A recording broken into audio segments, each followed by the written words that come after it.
ఎప్పుడైనా మీకు ఇలాగే చిన్న చిన్న డాట్ గానీ, థ్రెడ్ లాగా కానీ కనిపించిందా? మీరు వాటిని పట్టుకోవడానికి ట్రై చేశారా? బట్ అవి మన చేతికి దొరకకుండా తప్పించుకుంటాయి కదా! సో, వీటిని ఐ ఫ్లోటర్స్ అని అంటారు. మన కంట్లో ఒక జెల్ లైక్ స్ట్రక్చర్ ఉంటది. ఆ జెల్ లైక్ స్ట్రక్చర్‌ని మనం విట్రియస్ అంటాము. ఆ విట్రియస్‌లో ఏదైనా చేంజెస్ కానీ, క్లమ్ప్స్ కానీ లేదా ష్రంకెన్ అవ్వడం కానీ ఇలా అవ్వడం వల్ల కంట్లో ఉన్న రెటీనా పైన షాడోస్ లాగా పడతాయి. అప్పుడు మనకి ఫ్లోటర్స్ అనేవి కనిపిస్తాయన్నమాట. ఏజ్ పెరిగే కొద్దీ ఇవి నార్మలే. బట్ స్ట్రెస్ ఎక్కువైనా, స్క్రీన్స్ ఎక్కువ చూసినా, డీహైడ్రేషన్ కూడా వీటిని పెంచే ఛాన్సెస్ ఉంటాయి.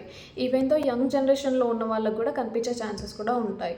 సో, మనం ఎప్పుడు వరీ అవ్వాలంటే ఫ్లోటర్స్ అనేవి సడెన్‌గా ఇంక్రీజ్ అవ్వడం కానీ, ఫ్లోటర్స్‌తో పాటు ఫ్లాషెస్ కూడా కనిపించడం గానీ, ఆర్ మన విజన్‌ని ఏదో బ్లాక్ చేస్తుంది అని మనం అబ్జర్వ్ చేస్తే గనుక వెంటనే దగ్గరలో ఉన్న డాక్టర్‌ని కన్సల్ట్ అవ్వండి. ఎందుకంటే ఇది రెటీనా డీటాచ్‌మెంట్ ఆర్ రెటీనా టియర్ అయ్యే ఛాన్సెస్ కూడా ఉంటాయి. కానీ టెన్షన్ అవ్వకండి. చాలా వరకి ఫ్లోటర్స్ అనేవి టైమ్‌తో పాటు తగ్గుతూ ఉంటాయి. మీరు మంచిగా వాటర్ తాగండి అండ్ హెల్తీ ఫుడ్ తినండి. స్క్రీన్ నుంచి బ్రేక్ తీసుకోండి.